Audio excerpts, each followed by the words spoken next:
Hello students. आज हम लोग मटेरियल कॉस्टिंग के प्रैक्टिकल क्वेश्चन डिस्कस करेंगे। जैसा कि आप लोगों ने लास्ट लेक्चर में पूरा डिटेल में आपने ये सीखा था कि मटेरियल कॉस्टिंग क्या है और मटेरियल का कितना इम्पोर्टेंस है किसी प्रोडक्ट को बनाने के लिए।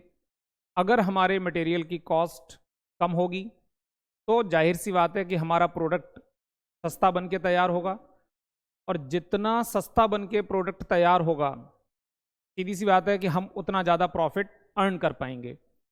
सस्ते का मतलब बेटा हम चीपर रॉ मटेरियल की बात नहीं कर रहे हैं, हम उस प्लानिंग की बात कर रहे हैं कि रॉ मटेरियल को ईओक्यू के अकॉर्डिंग परचेज किया जाए, जिसके हमने बेटे फॉर्मूले डिस्कस किए थे लास्ट लेक्चर में। इकोनॉमिक ऑर्डरिंग क्वांटिटी, तो बेटा इकोनॉमिक ऑर्डरिंग क्वांटिटी का मतलब है कि फॉर्मूला हमें वो सटीक क्वांटिटी बताता है जो हमारे बिजनेस के लिए ना कम है ना ज़्यादा है। इट मीन्स एक बार में हम गुड्स ना तो कम परचेज करें और ना ही हम बहुत ज़्यादा परचेज करके लेके आएँ। अगर गुड्स आप अननेसेसरी ज़्यादा परचेज कर लेंगे तो बेटा रखने के लिए जगह चाहिए, स्टोरेज कॉस्ट बढ़ जाएगी, स्टोरेज कॉस्ट। और रॉ मटेरियल अगर आपने स्टोरेज कॉस्ट कम करने के वजह से, स्टोरेज को कॉस्ट को कम करने की वजह से, अगर आपने सोचा कि भाई मैं मटेरियल ज़्यादा नहीं खरीदूंगा, मैं हर बार बहुत थोड़ा थोड़ा मटेरियल लेकर के आया करूंगा, आप जो हैं बहुत कम पैकिंग कराते हैं, तो सिंपल सी बात है बेटा जितना कम लेकर के आओगे बड़ी जल्दी ख़त्म हो जाएगा। तो रॉ मटेरियल परचेज करने के लिए बार बार मार्केट में आपको भागना पड़ेगा। तो जितने बार मार्केट के चक्कर लगाएंगे बेटा तो नंबर ऑफ ऑर्डर आपके बढ़ जाएंगे, ऑर्डरिंग कॉस्ट, तो बेटा ऑर्डरिंग कॉस्ट इंक्रीज हो जाएगी। तो सवाल उठता है कि सर जी एक बार में गुड्स आखिर कितना परचेज करें जो हमारे लिए ना कम हो ना ज़्यादा हो और हमारी कॉस्ट बिल्कुल परफेक्ट आनी चाहिए। हाँ, परफेक्ट आनी चाहिए। तो बेटा यानी कि सीधी सी बात है, जैसे कि लास्ट क्लास में डिस्कस कर लिया था कि अगर हम ईओक्यू फॉर्मूले का यूज़ करते हैं तो डेफिनेटली हमारी ऑर्डरिंग कॉस्ट, हमारी कैरिंग कॉस्ट कम आती है और बहुत मिनिमम होकर के आती है, जिससे कि मेरी ओवरऑल कॉस्ट मटेरियल की कम हो जाती है। लेकिन मेरे बच्चे यहाँ पर आज हम लोग ध्यान से देखना, आज बेटा हम ये पहला क्वेश्चन डिस्कस करेंगे और बेटा ये ध्यान से सुनना, हम सबसे पहले हम ईओक्यू का फॉर्मूला अप्लाई नहीं करेंगे।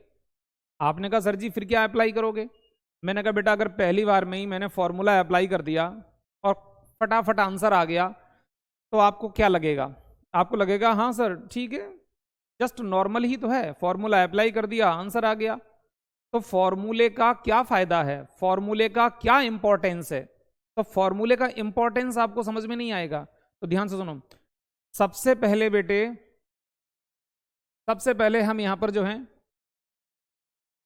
एक क्वेश्चन जो है डिस्कस करेंगे बेटा, एक क्वेश्चन डिस्कस करेंगे, मतलब यही पहला वाला क्वेश्चन डिस्कस करेंगे और वो हम कुछ इस प्रकार से डिस्कस करेंगे जिसमें ईओक्यू का फॉर्मूला यूज नहीं करेंगे। सर जी फिर क्या यूज करोगे? तो बेटा जैसे एक नॉर्मल बिजनेसमैन जो ज़्यादा पढ़ा लिखा नहीं है, जो कॉस्टिंग की जानकारी नहीं रखता है, वो अपना कॉमन माइंड लगाता रहता है कि एक बार में इतना गुड्स परचेज कर लो, एक बार में इतना गुड्स परचेज कर लो, और उस बेचारे की कॉस्ट कभी अप कभी डाउन कुछ भी होती रहती है, यानी कि कॉस्ट उसकी हमेशा बढ़ी हुई रहती है। तो पहले तो मैं आपको ये दिखाना चाहता हूँ कि हमारी कॉस्ट कैसे बढ़ी हुई रहेगी अगर आपने ईओक्यू फॉर्मूला यूज नहीं किया। तो बस ये एक ही बार करके दिखाएंगे। आगे आने वाले क्वेश्चन में हम ऐसे नहीं करेंगे कि एक बार हम अपने कॉमन माइंड से क्वेश्चन बना रहे हैं फिर फॉर्मूले के अकॉर्डिंग बना रहे हैं, नहीं नहीं, ये तो सिर्फ पहला क्वेश्चन है, समझाने के लिए आपको करके दिखा रहे हैं। देखो बच्चे फटाफट क्वेश्चन रीड करते हैं, क्या लिखा है। Find out the economic order quantity, कह रहे हैं ईओक्यू निकालिए, नंबर ऑफ ऑर्डर भी निकालिए, टू बी प्लेस कितने नंबर ऑफ ऑर्डर दिए जाएंगे, एंड टोटल इन्वेंट्री कॉस्ट भी निकालिए with the help of the following information. Order cost कितनी है बेटा? ऑर्डर कॉस्ट गिवन है हमारी 100 रुपीज, ऑर्डर कॉस्ट 100 रुपीज है, purchase price per unit 40 rupees है, उसके बाद कैरिंग कॉस्ट यानी storage cost 5% of average inventory. अच्छा, ये हमारे पास बेटा क्वेश्चन है, तो चलो एक बार गलत क्वेश्चन बनाते हैं बेटा, ठीक है। एक बार हम लोग गलत क्वेश्चन बनाते हैं। देखो गलत मीन्स अपने माइंड से। मान के चलो बेटा, यहां पर हमने सपोज करिए एक बार हमने ये सोचा, हमने मीन्स मिस्टर बिजनेसमैन ने ये सोचा कि एक बार में ऐसा कर लेते हैं, सपोज करिए 1250 यूनिट 1250 यूनिट परचेज कर लेते हैं, ठीक है। 1250 यूनिट परचेज कर लेते हैं, ये हमारे लिए बड़ी सही रहेंगी। ऐसा बार बार मार्केट में नहीं जाना पड़ेगा। 12,500 लिख दिया बेटा, एक जीरो इसमें से कम करते हैं।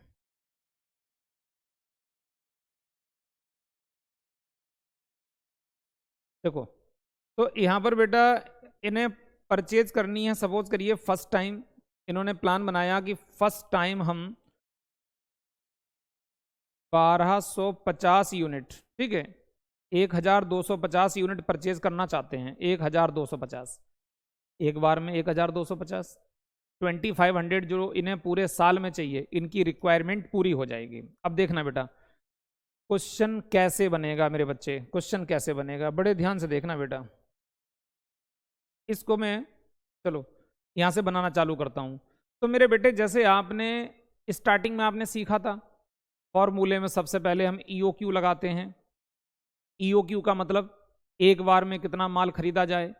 तो बेटा यहाँ ईओक्यू नहीं लगाना है, क्योंकि यहाँ सप्लायर का जो दिमाग है वही ईओक्यू है। वो अपने दिमाग से ही बिजनेसमैन कैलकुलेशन कर रहा है कि यार कितना गुड्स परचेज कर लिया जाए। चलो ऐसा करते हैं 1250, 12,250 यूनिट, 1,250 यूनिट, 1,250 यूनिट परचेज कर लेते हैं। तो अब पॉइंट आया मेरे बच्चे, यहां पर अब हम निकालने जा रहे हैं बेटा, देखना टोटल कॉस्ट, बेटा total cost, total inventory cost. याद करिए क्या क्या होता था बेटा उसमें, उसमें होता था हमारा purchase cost, purchase cost, total unit हैं साल भर के लिए 2,500 की रिक्वायरमेंट है। बेटा फॉर्मूला याद है ना, परचेज कॉस्ट निकालने का फॉर्मूला क्या था, annual consumption multiply by purchase price per unit. तो ये मैंने एनुअल कंजम्पशन ले लिया, ये रहा एनुअल कंजम्पशन 2,500 यूनिट, और एक यूनिट है बेटा 40 रुपए की, एक यूनिट है 40 रुपए की। तो मल्टीप्लाई बाई 40 रुपीज। फटाफट देखना पहला क्वेश्चन है, बड़ा इंटरेस्टिंग तरीके से समझ में आएगा। 2500 इंटू 40। एक बिजनेसमैन किसी फॉर्मूले की हेल्प नहीं ले रहा, वो अपना दिमाग लगा रहा कि भाई मैं तो एक बार में 1250 यूनिट परचेज करूंगा, कर लो। दूसरा पॉइंट क्या था बेटा, नंबर ऑफ ऑर्डर। तो बेटा सभी बच्चे जानते हैं जब 1250 यूनिट एक बार में खरीद के लाए हो तो पूरे साल में 2500 यूनिट खरीदनी है। तो 2500 डिवाइड बाई 1250, तो नंबर ऑफ ऑर्डर कितने आ गए, ये 2 आ गए बेटा, ये हमारे आ गए नंबर ऑफ ऑर्डर। ठीक है, आराम से देखते जाना बेटा। अब यहां पर 2 ऑर्डर रखे मैंने, ऑर्डरिंग कॉस्ट कैसे निकलती है, number of order in a year multiply by पर ऑर्डर कॉस्ट। बेटा आपके क्वेश्चन में लिखी पर ऑर्डर कॉस्ट 100 रुपीज है, ये कॉस्ट आ गई इनकी 200 रुपए, साल भर की कॉस्ट, ऑर्डरिंग कॉस्ट। इसके बाद बेटा आया कैरिंग कॉस्ट, ठीक है, इसके बाद कैरिंग कॉस्ट या स्टोरेज कॉस्ट,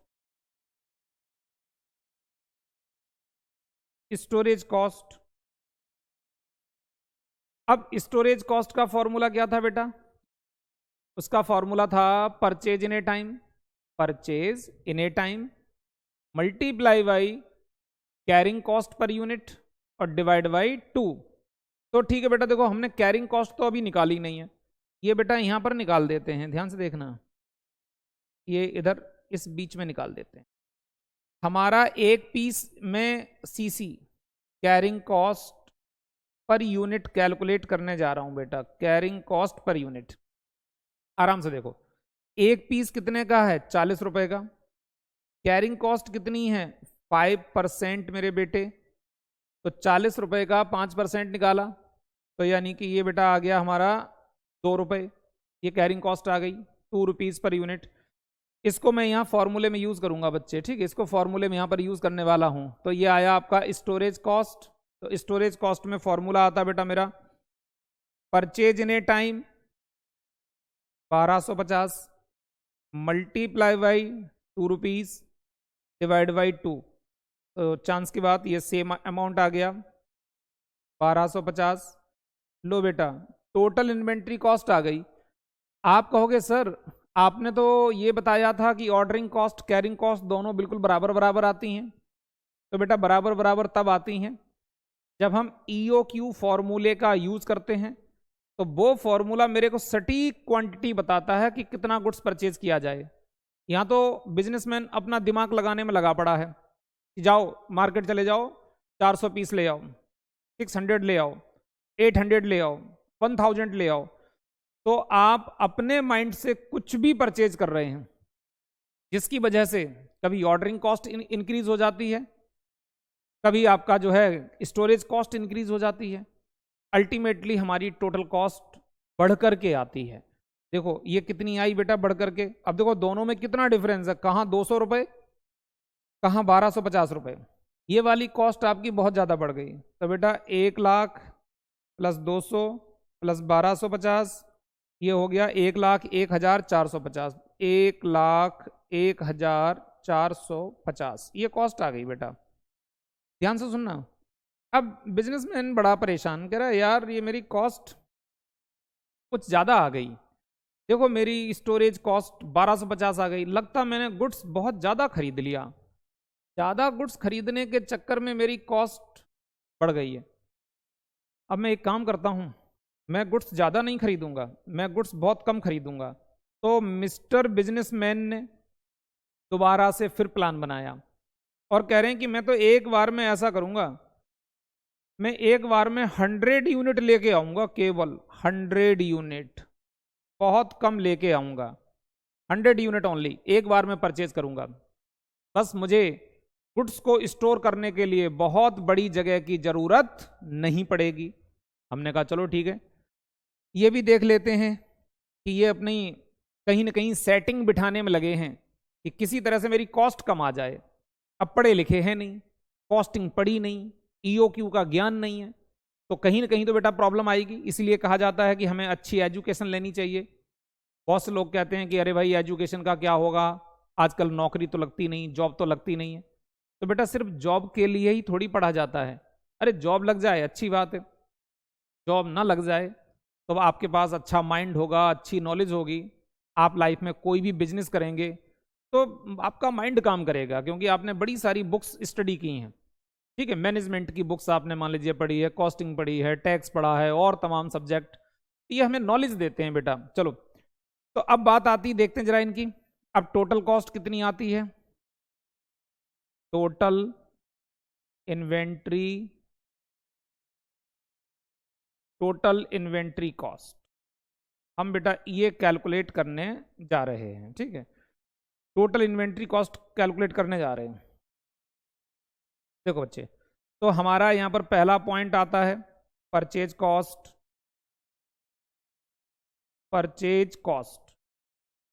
सप्लाई मैन्युफैक्चरर की हम 2 बार कोशिश देख लेते हैं कि वो 2 बार बेचारा कोशिश कर रहा है कि एक बार में 1250 पीस परचेज किए तो भी उसकी ऑर्डरिंग कॉस्ट कैरिंग कॉस्ट बड़ी अप एंड डाउन हो रही थी और टोटल कॉस्ट अच्छी खासी आई। और अब वो दोबारा फिर कोशिश कर रहा है, ठीक है, उसने अपना पैकिंग साइज चेंज किया, पैकिंग साइज। फिर आएगा बेटा ऑर्डरिंग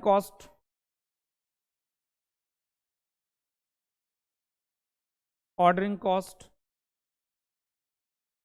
इसके बाद आएगा बेटा कैरिंग कॉस्ट या स्टोरेज कॉस्ट,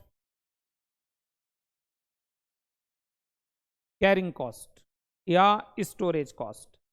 बेटा परचेज कॉस्ट का फॉर्मूला होता है, परचेज कॉस्ट का फॉर्मूला होता है एनुअल कंजम्पशन 2500 यूनिट जो हमारे क्वेश्चन में गिवन है, मल्टीप्लाई बाई एक पीस 40 रुपए का आता है। इसमें तो कोई चेंज नहीं बेटा, ये तो एज इट इज रहेगी 1 लाख। बस ऑर्डरिंग कॉस्ट कैरिंग कॉस्ट का ही कमाल है जो हमारी कॉस्ट को इंक्रीज या डिक्रीज करती रहती है। ऑर्डरिंग कॉस्ट, अब जरा बेटा देखो, इन श्रीमान जी ने ये प्लान सोचा कि मैं 100 यूनिट एक बार में परचेज करके लाऊं। अब ये 100 यूनिट परचेज करने की जुगाड़ लगा रहे हैं, तो बेटा नंबर ऑफ ऑर्डर कितने निकलेंगे? 2500 यूनिट बेटा, 2500 यूनिट डिवाइड बाई 100 पीस, तो 25 बार मार्केट में जाना पड़ेगा। ये देखो इधर थोड़ा सा कर देता हूं नॉर्मली, एक साल में 2500 यूनिट चाहिए।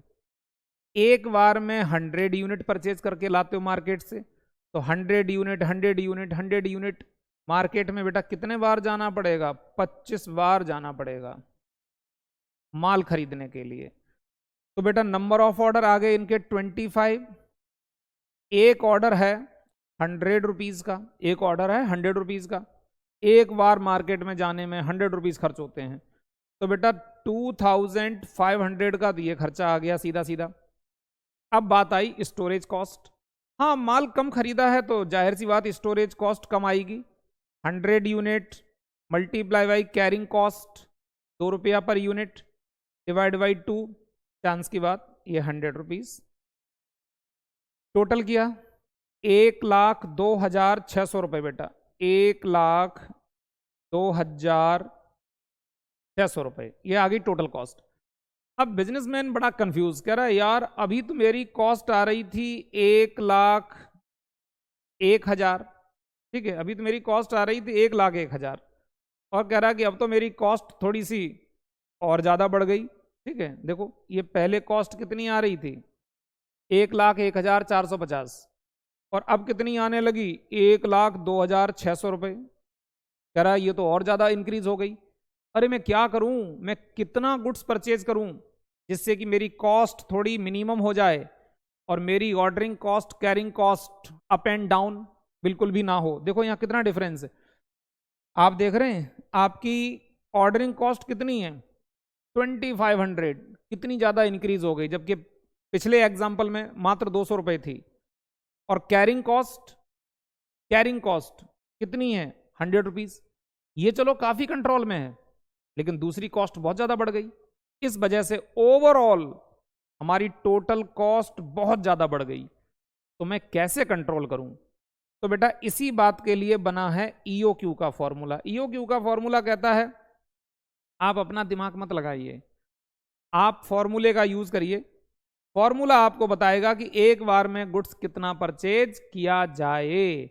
तो मेरे बेटे अब कहानी यहां से शुरू होती है। अब जब आंसर निकलेगा ना तो आपको अच्छा लगेगा, अब आपको ये समझ में आएगा कि हाँ देखो सर, अभी मैंने अपना दिमाग लगाया और 2 बार लगाया, दोनों बार में मेरी कॉस्ट ज़्यादा आई है, और ऑर्डरिंग कॉस्ट कैरिंग कॉस्ट में बड़ा भारी दोनों में डिफरेंस देखने को मिला है। अगर वो किसी तरह से मैनेज हो जाए तो शायद मेरी इंडस्ट्री की मटेरियल की कॉस्ट कम हो जाए। मटेरियल की कॉस्ट कम हो जाएगी तो जाहिर सी बात है प्रोडक्ट ऑटोमेटिकली सस्ता बन के निकलेगा, क्योंकि तुम्हारा तो रॉ मटेरियल ही सस्ता पड़ रहा है तुम्हें, तो कॉस्ट आपकी कम आएगी। जब कॉस्ट कम आएगी तो सिंपल सी बात है मार्केट में हम अच्छे प्राइस में बेच करके बहुत अच्छा प्रॉफिट अर्न कर सकते हैं बेटे। तो देखिए अब हमने यहां से शुरुआत की बेटा, यहां से आंसर आया, एग्जाम में ऐसे बनाना है। ये जो मैंने ऊपर 2 बार क्वेश्चन डिफरेंट तरीके से सॉल्व करके दिखाया, कॉमन माइंड यूज करके दिखाया, ऐसे एग्जामिनर को मत दिखाना आप, ये तो आपको समझाने के लिए, आपका माइंड सेट करने के लिए मैंने ये सब किया है। तो बेटा अब हम सबसे पहले क्या करेंगे मेरे प्यारे बच्चे, मैं लिखूंगा EOQ। शुरुआत हो गई बेटा EOQ, ठीक है, ऐसे देखिए EOQ। अब EOQ का फॉर्मूला है बेटे 2 into A into O divide by C, और बेटा इसको करेंगे रूट, ठीक है, इसको करेंगे हम रूट। अच्छा आराम से देखते चलिए, अब बहुत इंटरेस्टिंग लगेगा बेटा, क्योंकि ये फॉर्मूला है ही इंटरेस्टिंग। अब आपने लिखा बेटा 2 इंटू ए का मतलब फॉर्मूले में बताया था एनुअल कंजम्पशन। एनुअल कंजम्पशन कितना है बेटा जी? 2500 यूनिट। ऑर्डरिंग कॉस्ट 100 रुपीज आपके क्वेश्चन में गिवन है, और डिवाइड बाई सी का मतलब कैरिंग कॉस्ट। कैरिंग कॉस्ट बेटा अभी निकाली थी हम लोगों ने, ये रही आपकी कैरिंग कॉस्ट, कहाँ है, ये रही कैरिंग कॉस्ट, ये रही कैरिंग कॉस्ट। 40 रुपए का एक पीस है जिसका 5% स्टोरेज कॉस्ट होती है। तो चलिए बेटा, ये 2 रुपए को हम वहां चल करके यूज करेंगे, डिवाइड बाई 2। अब देखते हैं बेटा मेरा फॉर्मूला क्या कहता है, आपका फॉर्मूला क्या कहता है। तो बेटा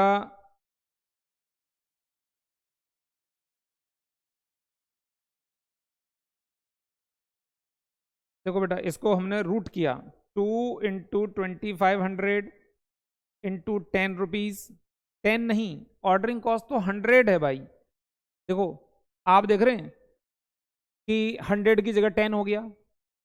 जैसे आपने पहले पढ़ा था वो रेक्टिफिकेशन ऑफ एंट्री, लिखना कुछ और है, लिख कुछ और दिया। और एग्जाम में तो बेटा फिर भी प्रेशर होता है दिमाग के ऊपर, तो थोड़ा सा पेशेंस बना के चलना, एकदम बिल्कुल सही सॉल्व करके आना।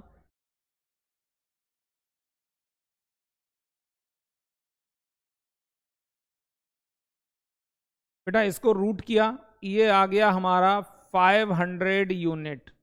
मतलब फॉर्मूले ने ये बता दिया एक बार में 500 यूनिट परचेज करनी है, ना कम ना ज़्यादा।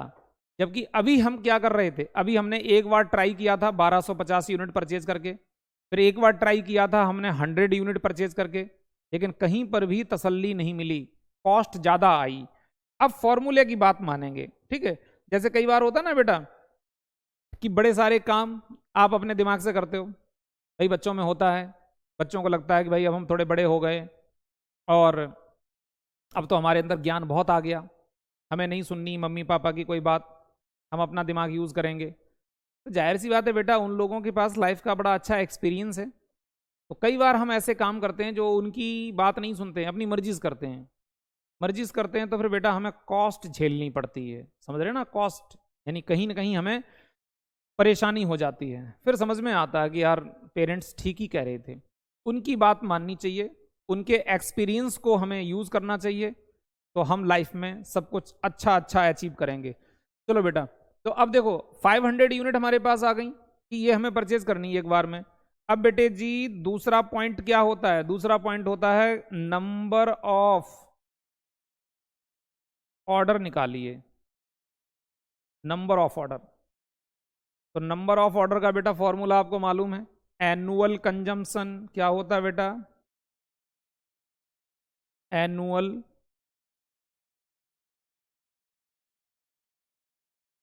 एनुअल कंजम्पशन डिवाइड बाई, ठीक है, annual consumption divide by purchase in A time, purchase in A time, या ब्रैकेट में EOQ लिख सकते हो, एक ही बात होती है। तो बेटा हमारा एनुअल कंजम्पशन कितना है, 2500 यूनिट्स। और एक बार में फॉर्मूले ने क्या सजेस्ट किया परचेज करने के लिए बेटा, देख रहे हैं आप, 500 यूनिट बताए हुए हैं, तो 500 यूनिट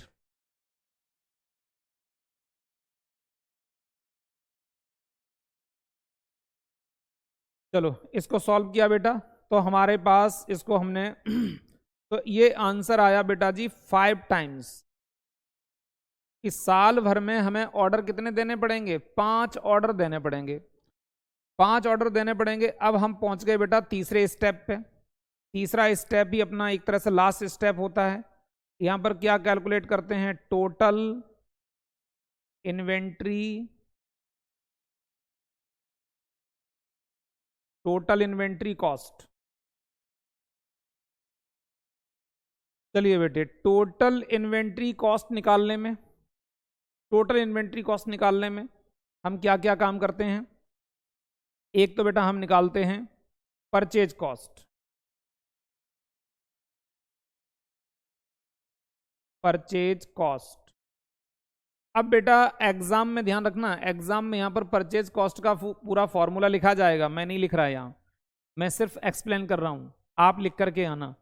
क्या फॉर्मूला होता है परचेज कॉस्ट का, annual consumption multiply by purchase price per unit, ये रहा 2500 यूनिट मल्टीप्लाई बाई 40 रुपीज, ये कॉस्ट आ गई बेटा 1,00,000 रुपए, 1,00,000 रुपए।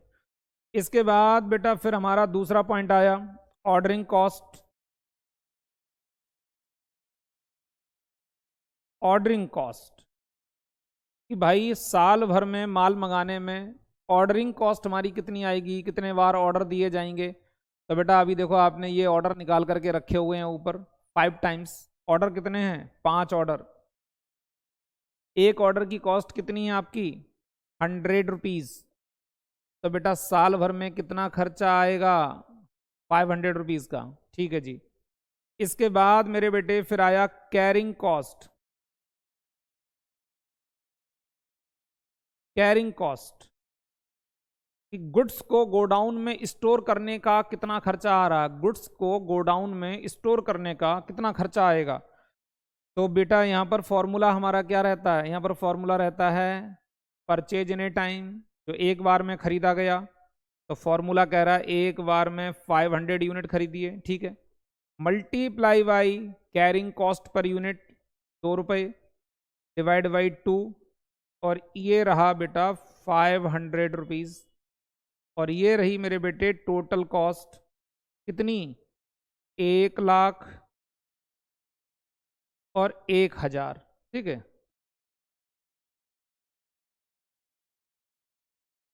एक मिनट बेटे, ये आपकी कॉस्ट आ गई 1,00,000 1,000।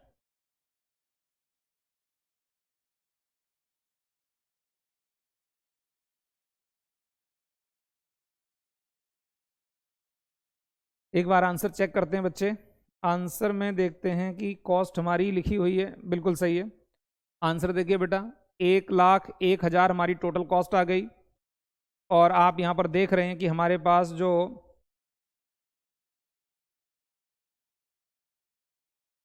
देखो बेटा ये हमारे पास ईओक्यू यूनिट जो आई हैं, ईओक्यू यूनिट ये भी अपनी बिल्कुल करेक्ट आ गई हैं।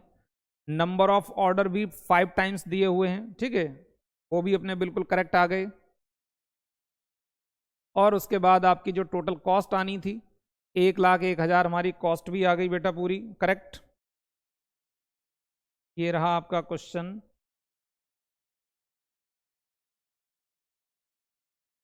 ये रहा क्वेश्चन। तो बेटा हमारे पास 5 टाइम्स ऑर्डर भी आ गए, 1,00,000 1,000 हमारी कॉस्ट भी आ गई। अब आप इस बात को कंपेयर करो बेटा, किस बात को? देखो जरा, इस बात को कंपेयर करिए कि यहाँ हमारी कॉस्ट आ रही है, यहाँ हमारी कॉस्ट आ रही है 1,00,000 1,000 रुपए, ठीक है, 1,01,000।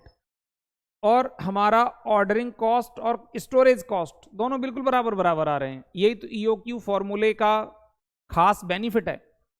वो इतनी सटीक क्वांटिटी सेट करता है कि किसी भी कॉस्ट को ना इंक्रीज होने देता है अननेसेसरी, ना फालतू में डिक्रीज, मतलब दोनों बिल्कुल बराबर बराबर। और अल्टीमेटली उनका टोटल भी मिनिमम होकर के आता है 1,00,000 1,000। जबकि बेटा थोड़ा ऊपर चलिए, देखो आपने अभी जो आइडिया लगाया था कि मैं अपने हिसाब से गुड्स परचेज करूंगा, यहाँ पर कॉस्ट कितनी आ रही है? 1,02,600। इसके ऊपर चलिए बेटा, यहाँ पर कॉस्ट कितनी आ रही? 1,01,450 450। जबकि ईओक्यू के अकॉर्डिंग गुड्स परचेज किया तो कॉस्ट कितनी आ रही? तो कॉस्ट आ रही बेटा 1,00,000 1,000, जो हर मामले में सबसे ज़्यादा कम आ रही है, सबसे ज़्यादा कम आ रही है। तो सिंपल सी बात है बेटा कि अगर कोई बिजनेसमैन अपने बिजनेस में ईओक्यू फॉर्मूले का यूज़ करता है तो फॉर्मूला हमें वो सटीक क्वांटिटी सजेस्ट करेगा जो ना कम होगी ना ज़्यादा होगी, जिससे कि हमारी वेस्टेज ना हो, हमारी कॉस्ट इंक्रीज ना हो। और बेटा जितनी कॉस्ट हमारी कम रहेगी, जितनी कॉस्ट कम रहेगी, प्रोडक्ट उतना सस्ता बन के तैयार होगा और हम मार्केट में एक अच्छा प्रॉफिट अर्न कर सकेंगे। तो बेटा हम लोग पढ़ रहे हैं कॉस्टिंग। कॉस्टिंग कहाँ अप्लाई होती है? मैन्युफैक्चरिंग इंडस्ट्री में। और किसी भी प्रोडक्ट को बनाने में क्या खर्च होता है? Material, labour and overhead. तो ये पहला चैप्टर चल रहा है जिसमें हम मटेरियल का मतलब रॉ मटेरियल की बातें कर रहे हैं कि how to reduce the cost of raw material, कि रॉ मटेरियल की कॉस्ट को कम कैसे किया जाए। तो ये पहला मेथड है। ये मेथड हमें ये सिखाता है कि रॉ मटेरियल को इतना सही तरीके से परचेज करिए जो ना कम हो ना ज़्यादा हो। ऐसा करने से आपकी कॉस्ट कम आएगी। तो रॉ मटेरियल एक बार में कितना मार्केट से पैक कराया जाए, ये कौन बताएगा? हम अपने कॉमन माइंड से नहीं सोचेंगे, हमें फॉर्मूला बताएगा। तो जो अभी आपने बेटा इस एग्जांपल में देखा, तो बेटे मैंने इस क्वेश्चन को बहुत डिटेल में इसलिए कराया है कि आपको बहुत अच्छे से क्लैरिटी आ जाए कि किस चीज़ का क्या मतलब है, फॉर्मूले का क्या इंपॉर्टेंस है, आखिर फॉर्मूला यूज करते क्यों हैं। तो बेटे अब जरा देखो, अब क्वेश्चन नंबर 2, बेटा सुनो ध्यान से, क्वेश्चन नंबर 2, अब आप डायरेक्ट क्या करोगे, सीधा ईओक्यू का फॉर्मूला अप्लाई करोगे, नंबर ऑफ ऑर्डर निकालोगे, टोटल इन्वेंट्री कॉस्ट, बस आंसर मैच किया, काम कंप्लीट हो गया। और आप इस बात को जान चुके हैं कि भाई ईओक्यू फॉर्मूले का क्या इंपॉर्टेंस है। ठीक है, अब ऐसा मत करते रहना कि क्वेश्चन को पहले 2 बार सोच करके गलत बनाया फिर ईओक्यू का फॉर्मूला लगाया, ऐसे मत करते रहना आगे वाले क्वेश्चन में। अब तो सीधा बस ईओक्यू का फॉर्मूला लगाना है। तो बेटा देखो, क्वेश्चन नंबर 2, 3, 4 ये मैं नहीं बना रहा, ये सारे आप बनाओगे। हम थोड़ा सा एक्सप्लेन कर देते हैं क्योंकि आपकी प्रैक्टिस होना बहुत जरूरी है। देखो बेटा क्या लिखा है क्वेश्चन नंबर 2 में, फ्रॉम द फॉलोइंग इंफॉर्मेशन, सभी बच्चे ध्यान दें प्लीज, क्या लिख रहे हैं, कह रहे हैं कि फ्रॉम द फॉलोइंग इंफॉर्मेशन, यहां पर लिखा है बेटा क्वार्टरली डिमांड, क्वार्टरली डिमांड। और हमने आपको सिखाया है हमें क्वार्टरली नहीं चाहिए, मंथली नहीं चाहिए, हाफ ईयरली नहीं चाहिए, मेरे को तो एनुअल रिक्वायरमेंट चाहिए बेटा, एनुअल। तो अगर आपके क्वेश्चन में कहीं पर ऐसा डाटा गिवन है जहां मंथली हाफ ईयरली वगैरह की बातें की गई तो बेटा जी उसे कन्वर्ट कर लेना एनुअल में। और अगर क्वेश्चन साइलेंट है तो हम मानेंगे कि वो डाटा एनुअल ही है। तो जहां बेटा ये 1200 यूनिट एनुअली की बात कर रहे हैं तो 1200 मल्टीप्लाई बाई 4 टाइम्स यानी कि 4800 यूनिट को बेस बना के क्वेश्चन बनाना बेटा, 4800 को, तब आपका आंसर आएगा। Cost of placing an order 48 rupees, ये कभी कन्वर्ट नहीं किया जाता है। ठीक है, ये अपनी जगह परफेक्ट है। कॉस्ट पर यूनिट, एक पीस मार्केट से 24 रुपए का आता है, ये क्या है, परचेज प्राइस बेटा, परचेज प्राइस। और फिर नीचे क्या लिखा, carrying cost as a percentage of average inventory 12%। कह रहे हैं कि हमारी जो कैरिंग कॉस्ट है, स्टोरेज कॉस्ट है, जैसे अभी बेटा पिछले क्वेश्चन में 5% थी, यहाँ 12% है। किस पे अप्लाई होगा बेटा, परचेज प्राइस पे अप्लाई होगा, परचेज प्राइस पे। तो बेटा देखो 24 रुपया हमें 12% निकालना है, 12% ऑफ ₹24। तो बेटा 24 रुपए का इंटू 12% निकाला तो बेटा ये 2 रुपए 88 पैसे आ गया, 2 रुपए 88 पैसे। इस इंफॉर्मेशन को यूज करना और बेटा आंसर निकालना, खटाक से आंसर आएगा। ठीक है, वैसे आप देख रहे जो खास बातें थी वो तो बेटा मैंने आपको बताई दी। चलो इसके बाद मेरे बेटे क्वेश्चन नंबर 3, क्वेश्चन नंबर 3 में क्या करोगे, एनुअल कंजम्पशन। यहां तो बेटा पहले ही लिख दिया एनुअल कंजम्पशन, यहां मेरे को कुछ भी कन्वर्ट करने की जरूरत नहीं है। फिर क्या लिखा, कॉस्ट ऑफ बाइंग पर ऑर्डर, यानी कि एक पीस को खरीदने का, यहां पर देखो बाय वर्ड यूज कर दिया, कहीं परचेज वर्ड यूज करेंगे, कहीं कुछ और लैंग्वेज यूज करेंगे। तो बेटा थोड़ा दिमाग लगा के चलना कि मेरे क्वेश्चन में परचेज प्राइस पर यूनिट कहां दिया हुआ है, इसको क्वेश्चन में ध्यान से देखना। कॉस्ट पर यूनिट ये भी बेटा इन्होंने बता दिया 2 रुपए है, परचेज प्राइस 5 रुपए है। तो मेरे बेटे अभी हम परसेंटेज अप्लाई करके कैरिंग कॉस्ट निकालते थे, परसेंटेज अप्लाई करके। अरे यहां तो कैरिंग कॉस्ट 2 रुपए उन्होंने खुद कैलकुलेट करके आपको दे दिया, अरे तो मेरे को परसेंटेज लगाने की क्या जरूरत है।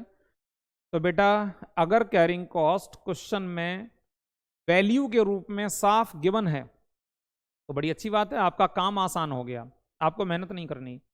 हाँ, जब कैरिंग कॉस्ट क्वेश्चन में गिवन ना हो, उसका परसेंटेज दिया हो, तो वो परसेंटेज फिर हम परचेज प्राइस पे अप्लाई करते हैं, अप्लाई करके वो वैल्यू निकालते हैं, तब यूज करते हैं। इस क्वेश्चन में बेटा क्वेश्चन में मैंने कुछ और समझा दिया थोड़ा सा, ठीक है। देखो यहाँ पर क्या लिख रहे हैं, कॉस्ट ऑफ बाइंग पर ऑर्डर ₹5। तो इन्होंने लिखा कॉस्ट ऑफ बाइंग पर ऑर्डर, कि जब हम कोई गुड्स बाय करने जाते हैं, परचेज करने जाते हैं, तो पर ऑर्डर एक ऑर्डर की कॉस्ट कितनी आती है, ₹5। बेटा ये ऑर्डरिंग कॉस्ट दी हुई है, जैसे हम शॉर्ट में, ठीक है, ओसी बोलते हैं, ऑर्डरिंग कॉस्ट। और फिर क्या लिखा है, कॉस्ट पर यूनिट, ₹2 पर केजी। देखो लिखा ना पर केजी, तो बेटा ये हमारी परचेज प्राइस है।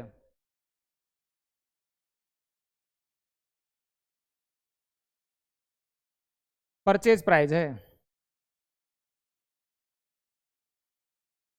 Purchase price ₹2।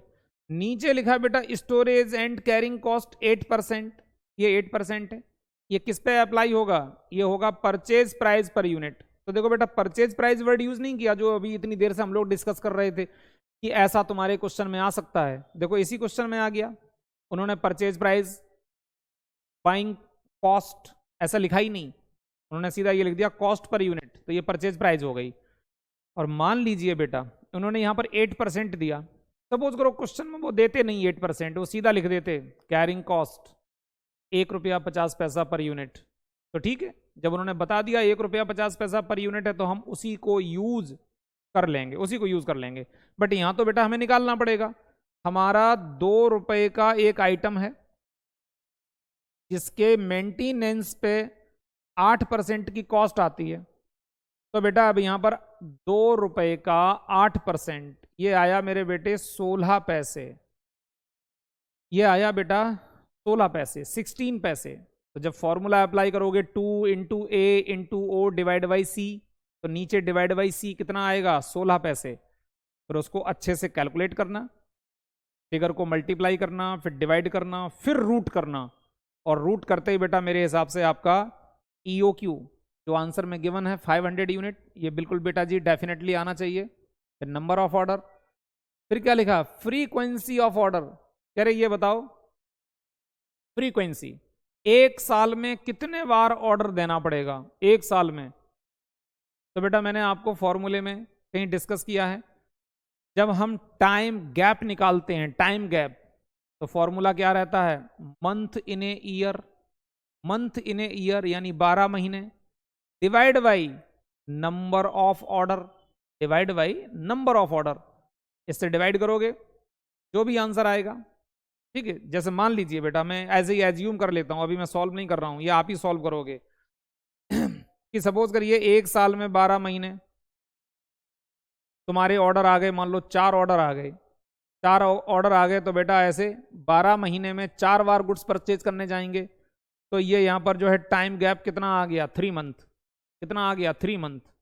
लेकिन चलो ये समझ लिया, आपके आंसर में लिखा है बेटा 8 ऑर्डर आएंगे, जब तुम क्वेश्चन सॉल्व करोगे 8 ऑर्डर आएंगे। तो बेटा एक साल में 12 महीने डिवाइड बाई 8 ऑर्डर्स, 12 महीने में किसी सप्लायर के यहाँ 8 बार जाते हैं आप माल लेने, तो इसको डिवाइड किया तो बेटा कितना आया, 1.5। इससे पता चल गया कि हर 1.5 महीने के बाद आप गुड्स परचेज करने पहुंच जाते हैं। तो बेटा कॉस्टिंग बड़ी इंटरेस्टिंग है, बड़े अच्छे मार्क्स आते हैं, लेकिन अच्छे तरह से सॉल्व करना है, फॉर्मूला लिखना है, साफ सुथरी प्रेजेंटेशन देनी है कि एग्जामिनर को सब कुछ क्लियरली दिखना चाहिए, ठीक है। चलो बेटे एक क्वेश्चन और एक्सप्लेन करता हूं, क्वेश्चन नंबर 4। देखो आपके लिए ये बड़ी सहूलियत हो जाएगी कि आप इन क्वेश्चन को बड़ी जल्दी बना पाएंगे, ठीक है। थोड़ा मेरा सपोर्ट मिल रहा है, थोड़ा आपका भी पेन चलेगा, हाँ उसके साथ में दिमाग भी चलेगा। चलो क्या लिखा बेटा, from the following calculate the economic order quantity and number of order to be placed per quarter. कह रहे हैं from the following calculate EOQ, number of order to be placed, तो कह रहे हैं कि पर क्वार्टर। कह रहे हैं मुझे यहां पर ये बताओ कि पर क्वार्टर, हर क्वार्टर हमें कितने ऑर्डर देने पड़ेंगे। ठीक है जी बता देंगे अभी, वैसे हम तो बेटा इस मेथड में हम लोग तो एनुअल कैलकुलेशन करते हैं, क्वार्टरली भी निकाल देंगे। सुनो ध्यान से, यहां पर क्या लिखा बेटा, क्वार्टरली कंजम्पशन, क्वार्टरली, बट मैंने कहा था कि जब भी आप ईओक्यू वगैरह निकालोगे तो हमेशा एनुअल निकलता है।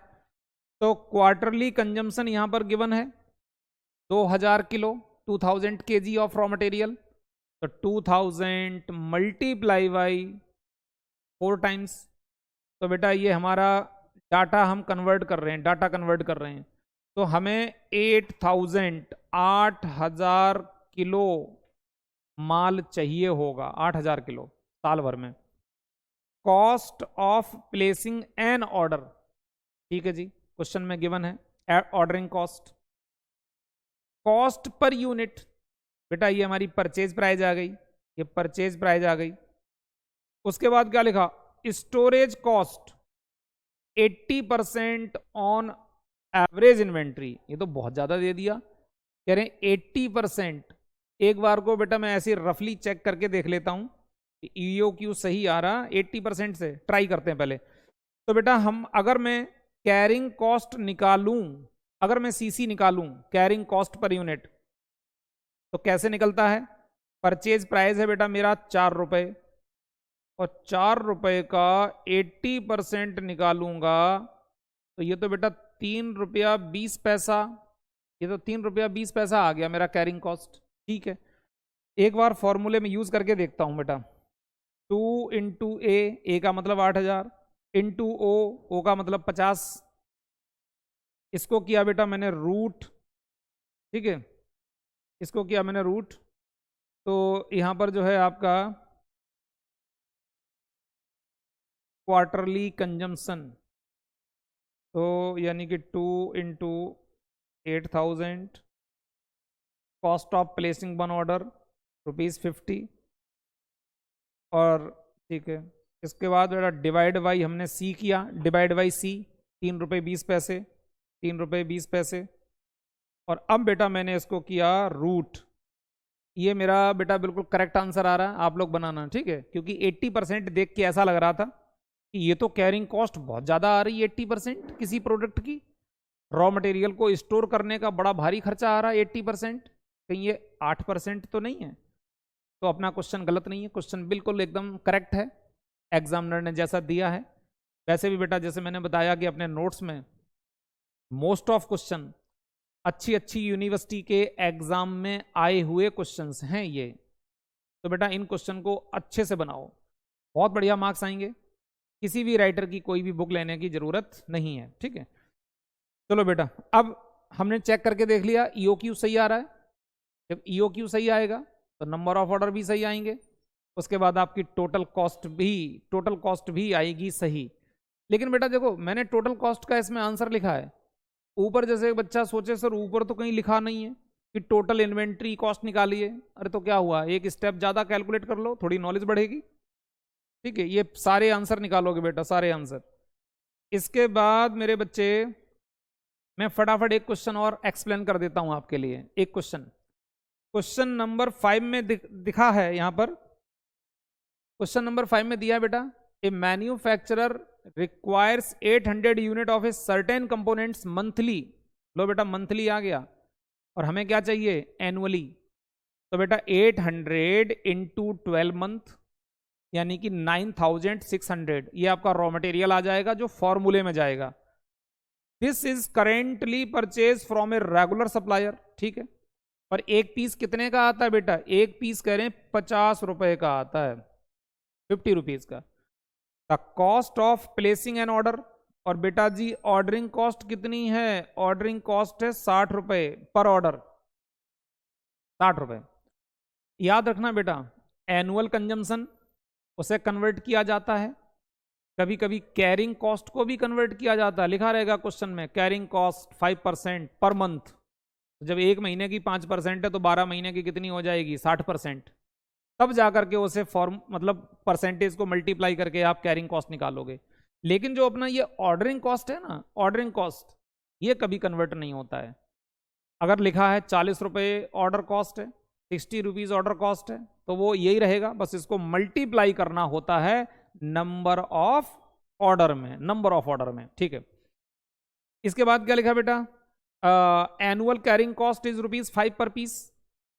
तो एनुअल कैरिंग कॉस्ट, देखो बेटा अभी जो हम लोग 2 क्वेश्चन पहले बात कर रहे थे कि कैरिंग कॉस्ट परसेंटेज मल्टीप्लाई करके निकलता है, लेकिन हमेशा ऐसे नहीं होता है।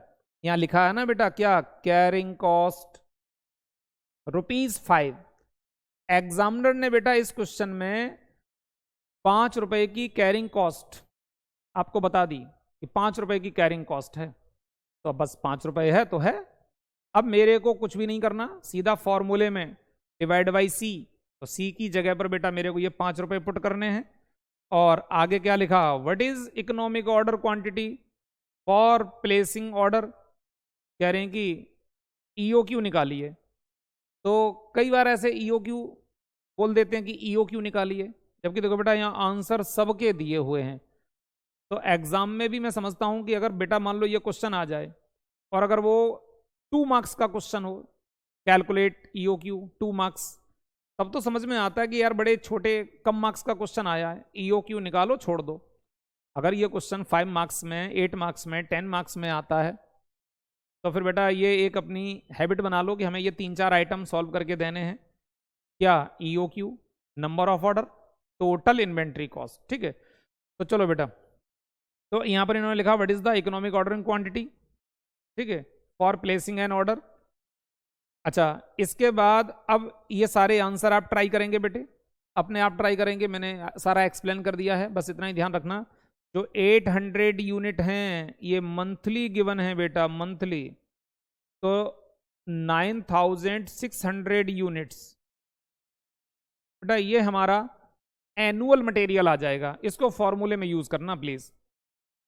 चलो, मेरे हिसाब से बेटा ये स्टाइल आपको काफी इंटरेस्टिंग लग रही होगी कि इसमें फटाफट क्वेश्चन सॉल्व हो रहे हैं, एक एक क्वेश्चन को मैं अच्छे से एक्सप्लेन करता जा रहा हूं, जो आपके लिए बहुत ही मददगार साबित होंगे। एक क्वेश्चन और बेटा एक्सप्लेन कर देता हूं, ठीक है, उसके बाद फिर आगे एक क्वेश्चन मैं बनाऊंगा, ठीक है, जो थोड़ा सा डिफरेंट टाइप का है। क्या लिखा बेटा, from the following information find out economic ordering quantity and number of order place in the year.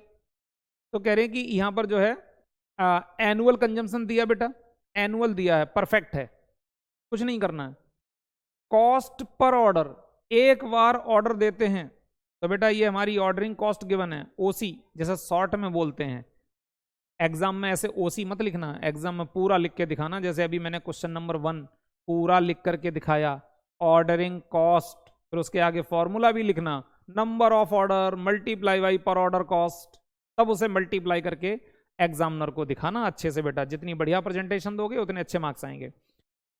Price per unit, एक पीस कितने का है, 10 रुपए का है, ये बेटा हमारी परचेज प्राइस आ गई।